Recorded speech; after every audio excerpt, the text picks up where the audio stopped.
बहुत बहुत धन्यवाद।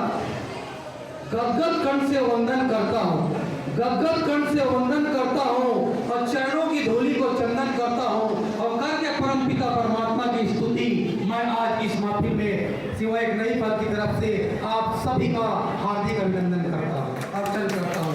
आप सभी को मेरा वंदन चंदन अभिनंदन। जैसे कि सिवाय एक नई पहल जो आज यहाँ उपस्थित हुई है, केवल यहाँ पर नहीं, पिछले कई वर्षों से लगातार ये नर सेवा नारायण सेवा के लिए काम कर रही है, क्योंकि मनुष्य वही है जो मनुष्य के लिए मरे।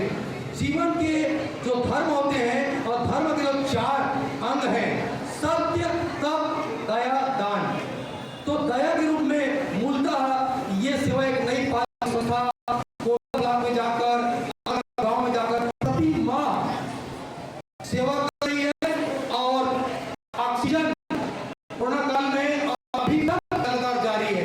मनुष्य को जीने के लिए ऑक्सीजन की आवश्यकता है, इसीलिए इसमें हमारे इस संस्था से अभी राजेश जी आए नहीं है, वो ऑक्सीजन में कम से प्रसिद्ध है।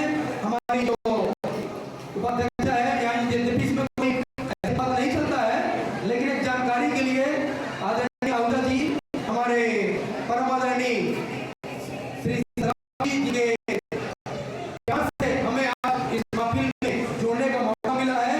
उन्होंने हमें कई मौका बताया और हमने सेवाएं दी है और अलग अलग हम सेवाएं देते रहेंगे। ये स्वास्थ्य सेगमेंट में जो आज हो रहा है यहाँ पर ब्लड, तो आज